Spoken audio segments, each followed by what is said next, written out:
Hello and welcome to Saturn Returns with me, Caggie Dunlop. This is a podcast that aims to bring clarity during transitional times where there can be confusion and doubt. Well, Venus is also a very romantic planet. It's just that I think the difference between Neptune and Venus is that with Venus, the idea of love is very clear. You just know what you want in love, you know what you expect, and you can be really giving. You can be really abundant and feminine in the way that you express love and you give love.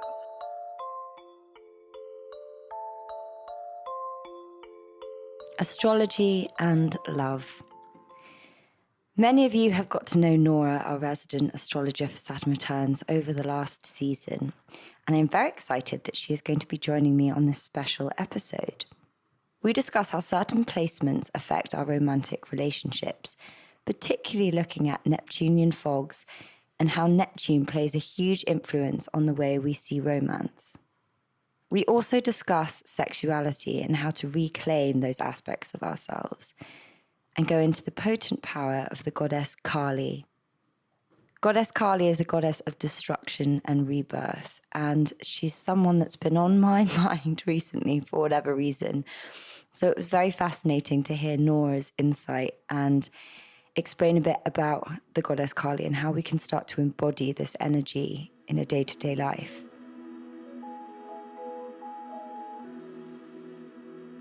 Noura, how are you doing? I'm well, thank you. How are you? I'm very good. I feel like we've been on quite a ride the last couple of months, haven't we? We have. It's been amazing, though. I've enjoyed it. Both in your overview of the astrological transits that we've navigated through each episode and in my own personal life. Which is pretty much how we met as well. That is true. Shall we talk about how we met, actually, for a minute? We just started speaking over Instagram, didn't we? I got in a relationship, and as I was getting into the relationship, and I thought I was so in love, and I was at the time. Yeah. Well, we were talking about that Neptune transit that was going on, and I remember telling you this is a really good time to increase in spirituality, to connect with your inner self, to do journaling, to express your art. It's going to be a really good time in that, but you'll also have rose-tinted glasses on in relationships, and you might not see the person truly for who they are. And I didn't listen. And you were like, oh, I just met somebody. And I thought, oh, well, maybe he's a soulmate. I don't know. I know. We really went into it, didn't we? And I was like, it's the one, la, la, la. And then when it all did come crashing down, which was very much to do with my Saturn return as well, that was all very connected. And it was literally like suddenly the reality was shown. And you messaged me, I think I'd put up some poetry or something miserable. And you said, oh my dear, was it a Neptunian fog? That's what you said. And I said, I don't know what that means, but I think so. That's exactly what people feel like after like a Neptune relationship. They'll feel exactly like that. They don't know where the wound is coming from. They don't know where they're bleeding from, but it's definitely hurting a lot and it's not clear. So just to go into that for the listener, could you explain like what a Neptunian fog or like romance might look like and how they'd know if they were experiencing that?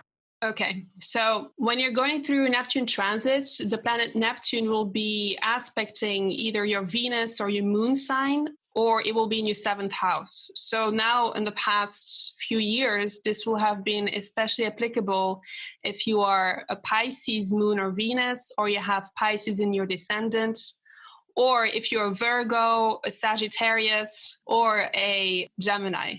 So if you're in these signs, Neptune will have made a strong aspect on your love planets or your love language and the way that you see things in love. And the way that it feels is that you're very romantic at this time. Even if you're generally quite skeptical or quite grounded, this time you're feeling more floaty and you're attracting interesting people into your life. Some of them do end up being soulmates, but it's just that in the beginning, it feels like you're not only falling head over heels in love, but you're feeling like you're really in the clouds and it's feeling amazing and it's feeling like no love ever has felt before. And so you go on and tell everybody, yes, I've met one, and this is it. And I think I might even have dreamt about him before I met him. And it's this huge thing where you have this instant connection. But you have to be careful when this happens, because the only way to really tell is obviously what our mom always tells us, is you have to give it time, and you have to go through a few stress tests. A stress test would be Saturn, right? It would be like a dose of reality. It would be somebody goes to travel, or somebody suddenly talks about who they want to be or which direction they want to go in the future, or they suddenly come up and say, look, I don't want to have kids. This is not something that I want to do. And so this person that seemed ideal and you were connected from day one and seemed to be wanting the same things, now suddenly is actually not who you thought they were, because you assumed all of that. That was all fantasy. You projected your own fantasy onto them, and they did the same onto you. So you're kind of both feeding into that fantasy, and you're in that world and it's perfect. And then the bubble bursts because Saturn comes in, or some kind of event happens, or you actually see them for who they truly are. And that might be that they were quite just deceptive in nature. So when that stress test comes in, where they show who they truly are by just saying who they are, and you realize that that's not who you want, or they just show who they are with actions, which often translates into cheating. Or it turns out that they had addictions and they don't want to do anything about it. And you didn't see that either. So I basically experienced everything you just said. But the thing is, as much as like for all the advice you could give on it, I know that anyone listening that's going through it, it doesn't matter, because when you're in that space, you're in that space, and nothing can pull you out of it until that reality or that Saturn or whatever comes and forces you out and forces you to see. But you're going to have to go through it, I think. Exactly. And it's this love bite. That's it. You've been bitten. Like, I had an astrologist even tell me once, if you have a Neptune transit or just a Neptune aspect in your synastry with somebody. So just to tell the listener, a synastry aspect is when you put two natal charts together and you look at how they interact with each other. You look at the dynamics. And obviously we all have Neptune in our natal charts. And so if Neptune is aspecting our love planets or our love houses in our natal charts, then that's a Neptune aspect. Which will be sort of deceiving. Yeah, it can be deceiving. It's just also sometimes the person is just who they are, and they've been telling you since day one, and you don't want to see it. God, that happens too, where you're just projecting your fantasy onto this person, and you say, "Well, that's not that bad. Oh no, I don't mind it at all." And you go into the self-delusion, and this person sometimes even feels like they're put on this pedestal, and they feel like it's only going to fail. So they just keep on projecting that fantasy onto you and fitting it into the narrative. But eventually they'll self-sabotage. Yeah, because they can't keep it up. Not a fun one to experience, but a necessary one. A necessary one. And like I said, I had this astrologist that told me, if you see that in a chart, don't even go and meet a person. Really? Don't even go on a date. Yeah, he told me that, because I had that with somebody and I thought, no way. You said to me the other day, with my situation, you know, when you're bleeding and you don't know where it's from. Yeah. I really can relate to that. I think anyone can relate to that. That thing of when you get involved with something that essentially you know is probably bad for you, but you feel like it's perhaps going to be a different the second time round. Well, if it feels addictive on any level, then it's probably a Neptune aspect. That's a good way to recognize it too. Okay, so let's just break down that part, because historically and through film and media, we romanticize that sort of addictive love. I know that I did, and I think a lot of my relationships, most of my relationships, were based off that sort of initial intensity that I confused for intimacy. And it was like, the more I felt, the faster I felt it, the more I thought that meant that person was my person and that we were in love. And so I was basing the feelings that I had before really knowing the person as the foundation for the future, which of course, like you say, it's like, well, you really don't know each other.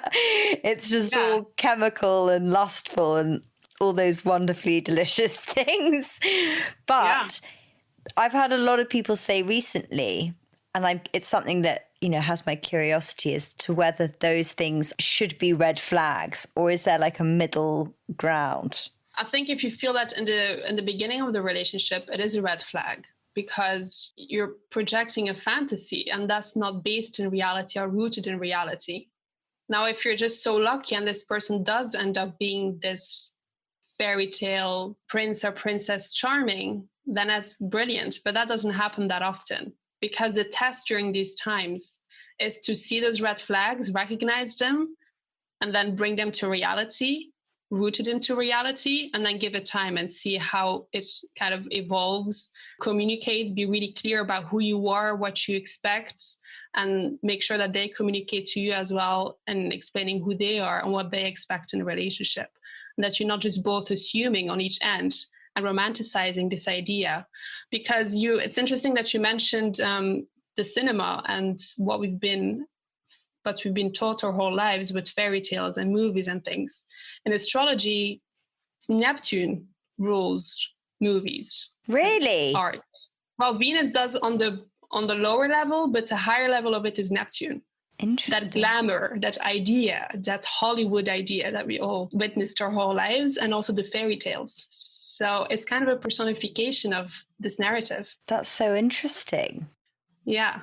So it is. What are the sort of placements that someone should look for in terms of a partner then? The ones that aren't red flags or alarm bells and you shouldn't even go near them. Okay, so the best way to understand the red flags is just to look within yourself, because you're the one projecting the fantasy. So now the question is, who is more prone to project these fantasies into a relationship, right? So if you have these placements, then you're more prone to this type of relationship. And that is if you have Neptune in your first house or your seventh house, so in your ascendant or your descendant. If you have Neptune making a hard aspect on your Venus sign or your moon sign, then that's a big giveaway.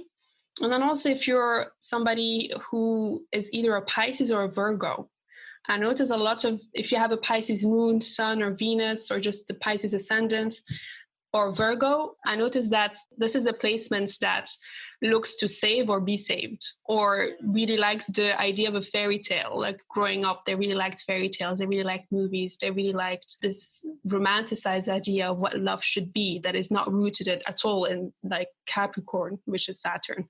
It's very different. Well, I've got that Pisces moon placement, so that's my emotional sort of dream side. Yeah, and I even think you have a Neptune making an aspect. It's making a soft aspect to your Venus and your Sun, so it shouldn't be that bad. Which is maybe also why you can snap out of it relatively quickly. I don't think I can. No, but you haven't been attracting that anymore, though. You haven't since the last one. You've gone on to a different dynamic now. That's true. Although I feel like I'm being tested. You do? I'm also twice ruled by Venus, aren't I? Yeah. Well, Venus is also a very romantic planet. It's just that I think the difference between Neptune and Venus is that with Venus, the idea of love is very clear. You just know what you want in love. You know what you expect. And you can be really giving. You can be really abundant and feminine in the way that you express love and you give love. You kind of that Empress tarot card, you know? And that is kind of what Venus is. She's that beautiful woman inside out that is quite abundant, that loves art, that is always in love with love, that always wanted to marry, always wanted to settle down with somebody. That's just that energy. And it's a beautiful energy. It's a very feminine energy. It's just that when it mixes with Neptune, it kind of goes to the next level. It can be unhealthy if you don't have a solid grasp on yourself, especially on your mind. How does Saturn affect relationships? So if somebody has a strong Saturn in their chart, generally what they look for in a relationship is for somebody committed, solid, who knows what they want. And often it translates even into somebody who's older, just because of what Saturn represents. He represents time and the father. So also people who tend to have this tendency to look for their father in a relationship. I mean, we all do that to some degree, consciously or otherwise. I know, but people have a strong Saturn. People have a strong Saturn do it more. I can say that because I have that, so I kind of like recognize it. They look for that in their relationship. And also generally how these relationships go, though, is that they won't work unless you're 28 and over, until you've gone through your own Saturn return. So if you have a strong Saturn in your chart, if you have a Venus in Capricorn, or if you're from the generation that has Saturn and Libra, or if you are like a Capricorn moon or have a Saturn aspect on your Venus or your moon, then generally it's not recommended that you even settle down with anybody until the age of 28 after your Saturn return. And that you make it a point to work on your self-esteem, work on your own sense of self-worth, and that you figure out what you want in a relationship, that you set proper boundaries. Because what Saturn looks like in a relationship is just that there is a theme of boundaries, but there's also a theme of coldness. If one of the parties just isn't very genuine about what they want and need, they can remain in a relationship for a long time, even when it's not emotionally fulfilling, even when there's a coldness in the relationship. A positive expression of a Saturn relationship is that you're both really committed and that you're willing to work through the obstacles, that you're willing to work together through any kind of difficulties that life throws at you. It's a very realistic relationship. It's not trying to project any fantasy onto the other. As a matter of fact, it can be brutally honest in that you see every flaw in the other. And so it's also a kind of relationship where you both improve, that you work on yourselves and become better people generally. So it's kind of that diamond in the rough, and you keep polishing it up until it's just this beautiful shining diamond. Which is also really good is that you go for something that doesn't fit you that well, and that if you're very romantic and you idealize things, it can be beneficial to be with somebody who's really grounded, really serious, really ambitious, and just wants to marry once and wait for life, and that's it, and wants that kind of institution. It can be good because you can loosen them up, but you yourself can then also come back to reality and live out your dream while being awake, like working for it and really building it. But the reason why it's best to wait until the age of 28 or 30, if you have a prominent Saturn, is so that you can learn to love yourself before you even go into a relationship. Is that why so many relationships fall apart during Saturn return? Yeah, because you tend to just go with what society expects from you before your Saturn return, if you have a prominent Saturn, because you have that kind of boundary between your heart and your mind. And that boundary in itself is not serving you. It's not serving you in the long term, and it's not serving you in relationships. And so by the time that Saturn comes in, it's kind of bringing attention to this boundary. Whether you make the choice yourself or the choice is made for you, you're definitely going to be tested during that time. Could you give some examples of the ways in which it will test you rather than you making that decision yourself, if that makes sense? Yeah, if it's a Saturn relationship, as in like you prominent in Saturn in your chart, during a Saturn return, if it's with the wrong person, it's just not authentic to you. The person will leave. There will be a coldness. The person will just kind of go. It will be abrupt. You can't miss it. Yeah, you can't miss it. It's not like Neptune. It's kind of like this wishy-washy, yeah. You go back and forth and it's addictive. No, it's not romantic at all. It feels very harsh. Like guillotine. Yeah, exactly. Exactly like that. That's what I experienced. I was like, whew, that was full on. But I have a lot of friends, that have just gone through similar things in relationships, just that they thought on a level were fantastic, just vanished before their eyes. The person just vanished, literally. Yeah. And I think it can be quite unsettling for the individual to experience. It's very hard. And also there's so much to unpack here, because if you have a prominent Saturn chart, then you probably also have this strain on your mind. You're very hard on yourself anyway. Generally by nature, you're very dutiful and bound to commitments, but also, and then you sacrifice your own needs for that, which is not healthy. And that in itself will take a toll on your mental health. So let's say this is the life you've been living, then comes age 28, the divorce comes in or the person leaves. It is a really interesting time for relationships, for sure. Yeah. And it's also an opportunity, I think, to really completely reprogram and reestablish what you want in a partnership. Yeah. Because people, for example, will stay in a relationship where they've maybe orgasmed twice, up until their Saturn return, they will. And they'll just think this is sex. This is how it is. This is how it's meant to be. This is we've never really spoken about sex growing up, or I haven't really been exposed to that, or just the feminine aspect of it all. And that also feels like Saturn, because it feels like the lower vibration of Saturn, where we kind of repressing ourselves and putting this boundary on ourselves, on our own needs and our sexuality, and also just what we need in a relationship. Let's unpack that for a second. So building up to one's Saturn return, and it is also just a thing within society that I have been talking about quite a lot, and that you have as well, that this theme of women not really taking much ownership over their own sexual desires and wants and needs, and not even bringing them into their relationship or asking for it. And it's just something that I guess, you know, because sex is so sold and taught through the male gaze, which is silly as well, because it's quite straightforward for a man. Whereas for a woman, you need a manual. You need skills. And it's very psychological. It's very about, well, I can't speak for all women, but about safety and all this sort of stuff. Whereas men, it's essentially like they're trying not to rather than trying to most of the time. Yeah, exactly. No, but it's true. That's how they're wired. So they shouldn't have a say that much in like how a woman should experience pleasure, really. So how does one change that conversation, especially if this is an opportunity during this transit to start having those conversations in a relationship, or, you know, newly out of one, whatever it might be?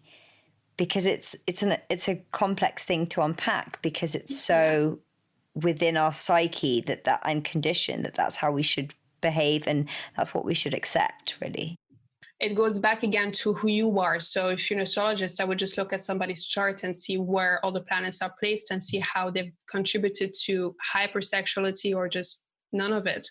So how do you start the conversation is to look back at yourself and at your own wounds related to sexuality, but also related to, like you said, safety, because that is kind of related to the root chakra, is how safe you feel, how grounded you feel, how expressive you feel. That is related to the sacral chakra, how creative you feel. And so just unpacking that for yourself, how safe you feel in a relationship, how safe you feel within your sexuality, how easily can you express your creativity, how easily can you express your sexuality. All of these things, all the unblocking of what I mentioned, is what's going to bring forward the conversation of sexuality in your own life. What we would need to do is focus more on sexuality in our own life, in our own experience. And if everybody did that, then this would not even be a conversation that we need to have, because it would just be. It would be normalized. It would be completely normalized. And like this idea of society is also very patriarchal, because that is also related to Saturn.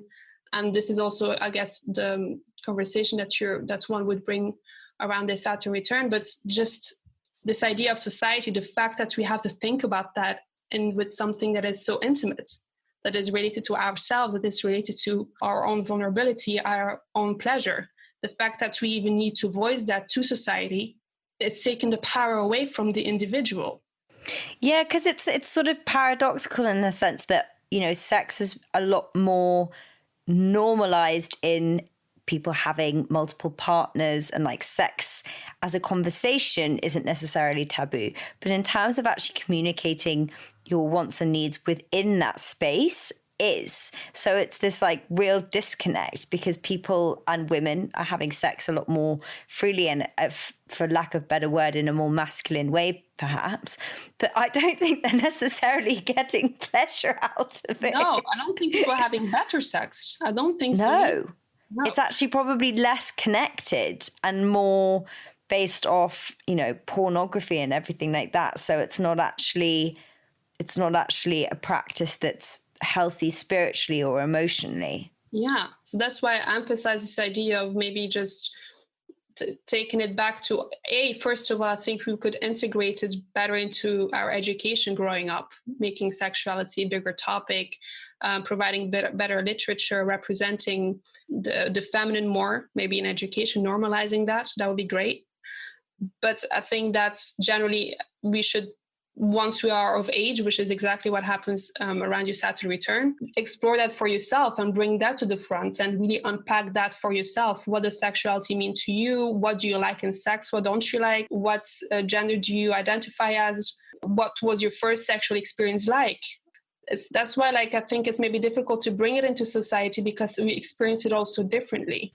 And there's so much history. Yeah. So I think self-work, that's the thing with Saturn, is that it's bringing you the opportunity to work on yourself. And really nobody's involved in that except for you, which is why having this relationship before your Saturn return, if by nature you're quite Saturnian, is maybe not the healthiest thing because you haven't spent that time with yourself. And sexuality being the very first one we should be an authority on. We should know exactly what we want sexually, what we like, like just unpacking it completely, because it's, like I said, it's different for everybody. Some people have no issues. They have been having orgasms since forever. They have a very healthy relationship with their body. They love themselves, and their issues are different. They're just career-based, for example. A lot of people do, and it's been, my experience that I've spoken to a lot of girlfriends and stuff, and I realized the variety of experiences, but yet the lack of conversation and openness and honesty around it. And that's why I feel, it's also to go against slightly my upbringing, which was, through school, it was like men's sexuality was talked about a lot, women's wasn't. And like self-pleasure and things like that were just not on the menu. Like it just wasn't ever talked about. And in my family, like never talked about sex. I don't think I told my mum when I lost my virginity or anything like that. It just was all very hush. And I'd say I'm a very sexual person, but I definitely carried like quite a lot of shame around that. And it's only been now that I'm like, okay, I really want to step into that space and show that it doesn't have to be vulgar. It doesn't have to mean that you're having like multiple partners or anything. And it doesn't have to be, through or for male fulfillment. It's actually about you having self-love and really being able to occupy that space independently. Yeah. And also enjoy the creation you've been created and enjoy your incarnation. You, in a spiritual sense, you chose your life, the family you were going to be born into, but also the body that you were going to be born into. And that body is yours until death do you part. And I feel like you should enjoy it and express it and do whatever you want with it. But even I've got to admit, I think I would find it potentially quite hard to communicate with a partner, not for my own lack of ability, but in fear of upsetting them. Yeah. This is also something that's been ingrained in you then. And I think a lot of women relate to that. It's like, well, I'll just go by unsatisfied because heaven forbid I upset the male ego. What I've seen, and even astrologically, what works really well, I think, with people who identify as male, is just a direct approach. And I think that's where couples who sext tend to have healthy ideas of what the other one wants, have a realistic idea of what the other one wants because they've expressed it already in a text. And I think that that's maybe a good way to express it to each other, is maybe it's a direct way to do it. There's no nudity, there's no sending news or anything, but there is the idea, and you're planting that seed into their minds. And if they don't know what you're talking about, so they still have time to go and Google it, they can find But yeah, as advice, I would say just go on. Don't worry too much about wanting to express too much to society, but explore it more towards yourself. What can you express for yourself? How can you be more creative with yourself? Because sexuality is very closely linked in astrology with your creativity. So maybe another way to unlock that, writing is creative, journaling is creative, but another way to unlock that would just to explore any kind of art you used to like or admire growing up as a child, and going into that, doing that as a hobby, exploring that with the intention of obviously rediscovering yourself sexually. Because the most important thing with anything, as you know, is just the intention. So the action doesn't matter as much. We're just using that as a medium to get to the answer. Yeah. I think it's also one of those things you just got to look at it as like a 5 minute, slightly, potentially a little bit uncomfortable conversation versus years of dissatisfaction. Yeah, weigh it up, my friends, weigh it up. But it's really true. And it also what I've noticed I'll tell you about my own experience.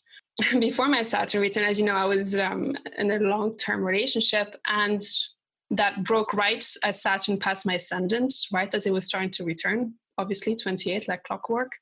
I didn't express as much what I liked sexually because, first of all, I didn't always know what I liked because I had read things in Cosmo and I was like, surely this is what people should like, you know. This is what I meant with bringing it into society without exploring it yourself. And then also, I didn't want to bring it up because, like I said, I didn't want to hurt his ego, not make him feel like he was less than or he wasn't performing well. I'm sure he was doing his best, but it was just not doing it for me. And I waited too long to tell him. I waited 2 years. That's the thing. If you wait too long, then it gets harder. No, but it wasn't hard for me. I was so good at this stage. I had gone through rough transits again, and I was good. I had Pluto going on my Venus. But for him, it was horrible. He took it very badly because he said, you've been lying to me for 2 years. And I thought, oh no, have I? I have. I thought I was protecting you. Yeah. And that's the thing. I think a lot of guys actually want to be told, but we don't because we don't want to be rude or we don't want to upset them. And they don't want to be rude by like asking us, so they're just trying to figure it out. And then like 2 years go by and you're like, I probably should have said this in the first couple of months. And then you go into this conversation, they're like, okay, fine. And now this is a thing. And then they're thinking, well, what else is she not telling me? What else has she been lying about? Yeah, and that was a big theme for me. That was a huge one. Big problem. I think so many people can relate to that. Ladies listening, nip it in the bud. Say it early. Say it within the first 6 months. Even if you really want to be that tardy, just give it 2 seasons. Give it a winter and a spring and then just tell them, you know. I love that. What I wanted to ask you about, because we obviously throughout the season covered a lot of ground within the feminine and working with, you know, the feminine spirit cycle, all these things. But what I wanted to delve into, because it's something that we've discussed and touched on, and a few other people that I've spoken to have brought it up as well, is the sort of more destructive side. And you told me about the goddess, is it Kali or Kali? Yeah, I think it's either. It depends on your accent. I'll go with Kali. Kali. Okay. If somebody knows better, then they can correct us, I guess. But goddess Kali is the goddess of destruction. I'll tell you who she is. She's actually time. She represents time and the void that is time. And the reason why this connects so well with Saturn return, obviously, is because Saturn is connected to boundaries and time as well. But what he represents is a limit on time. You're born and you die, you know, like that's what he represents. The boundaries that we have to the material world. What Kali represents is eternal time. So she transcends it all. She's the time before Saturn and she's the time after Saturn. Which is why people who want to, if they want to find a remedy for Saturn, like Saturn that is giving them a lot of oppression or a lot of mental health issues or anything like that, it's just very hard. Their lives is hard and full of obstacles. They'll worship the goddess Kali because of how she represents eternity and she represents eternal time and she represents the ability to destroy your own demons and to kind of conquer them. You know, so it's a very intense energy. And that is also the female as she is in her rawest form. She can teach us a lot about facing our own demons, but also then taking action into destroying them or into conquering them or into knowing them, finding them. I want to ask about that on a personal level. And I think that's why this has been coming up for me recently, is that, you know, through my Saturn return, I had a lot of lessons, let's just say that much, because I had not been disciplined at all. And I definitely have, you know, like we all do, my demons. And I always will have this slight thing of like self-sabotaging that was a massive thing for me to have to overcome. And by no means have I entirely, like I'm still very human in that sense. And I'm always like, you know, like we all are one step away from making the wrong decision, basically. But that can be a humanizing thing to just be reminded of, like, we always have a choice. You know, I think within society and like within the world I grew up in, wanting to be nice and like a bit of a people pleaser and making people feel comfortable and making people feel happy, And then I realized that there was a part of me perhaps that I never ever held space for and I completely neglected, which was like a harsher part of me. And that part used to come out whenever I drink. So I would drink to allow that part of me to come. And my friends would say, they would be like, a switch goes in your eyes. And it's like I'm fully animated and I'm fully walking and talking, but I am not me.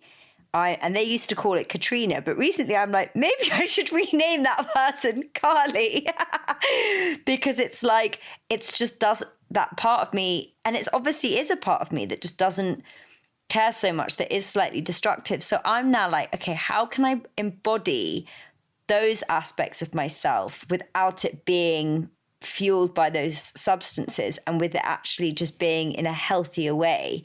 And that's why I find the subject of her really fascinating, because I feel like she represents something that we all have in ourselves that we are told to suppress and to neglect. She represents the raw female, the rebellious female. She represents the female that will actually stand up on Shiva, which is the masculine, after she's conquered the demons, and she has their skulls around her neck, and she has her tongue out, which is full of blood because she's just drunk demon blood. But that blood is actually the tongue out. The patriarchal side will tell you she put her tongue out because she was embarrassed that she was standing on her male counterpart. Really? Yeah, they'll say that because obviously. But another way to interpret it would be she put her tongue out because she's rejecting all of that wasn't pure.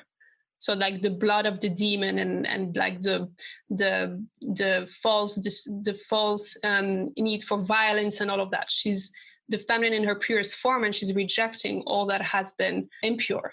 I think that's a way to really channel Kali, is to not be sitting and meditating, and like that's one part of the feminine. Kali's energy is a lot more active, even though she's time and so she's eternal and she doesn't need to do anything. She just is.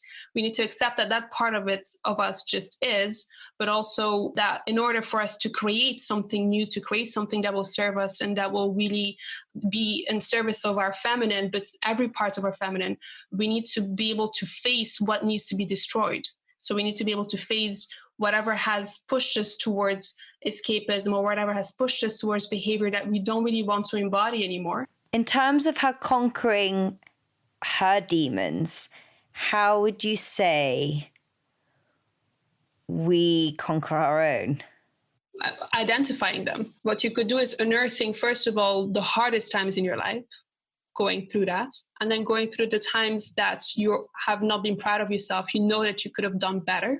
So unearthing those two and seeing where the connection is, and then identifying then what demons were behind all of that, what that was rooted in, and going towards that, dissecting it, destroying it. But it takes time. And that's what Kali is too. It's time. It's having patience with yourself. You can be in action all the time, but understand that it's going to take moments in time. It's going to take a minute. It's going to take a few actions. You have to be patient with yourself. You can't be in a rush. That's a very masculine energy, to be like in this rush, want to destroy them now. No, you have to still be feminine in the way that you know that it's going to take a few seasons. And also, I think to not judge ourselves if we don't like slay them all the first time, you know? Yeah, because that's like what I said with the cycles. Like, it's not going to be the first time when you go through a very hard time where you've had to face some demons and now you're good, you're back in the light, you're creating something new in your life. Understand that just because you haven't slayed all the other demons, or some are still dormant, so they're not really playing a prominent role in your life, you probably will have to go through a new cycle of death and then rebirth in your lifetime. But by running away from it, because I feel like some people, when they've gone through a hard time, they'll do everything to avoid it again. But it will catch up with you. If you don't assertively, like Kali, assertively do something about it, time will always catch up with you. So don't avoid it. Even if it's your goals, she's also telling you to conquer your goals, to see what you want, who you truly are, what you want to become, and to take away the obstacles in between you and said goal. So she also helps you doing that. People will worship her to achieve their goals. I love that. Well, Noura, thank you so much for coming on and speaking, well, the whole way throughout the season. I really like this goddess Kali energy. Thank you for having me, Caggie. Thank you so much. I hope you enjoyed this very special episode with me and Noura. And if you would like a reading from her, you can find her at Stars Incline on Instagram. Now, just before I leave you all, I wanted to remind you that tickets are now on sale for the first Saturn Returns with Caggie live show that's going to be taking place on the 9th of February 2021 at the Clapham Grand in London. Tickets are now on sale at Dice. Now, we are recording this a few days in advance, so hopefully there'll be some tickets left. And they are going fast. And it's going to be a socially distant show, so it's going to be perfectly safe. And yeah, I can't wait for you guys to join me. Saturn Returns is a Feast Collective production. The producer is Scarlett O'Malley, and the executive producer is Kate Taylor. And remember, you are not alone. Until next time.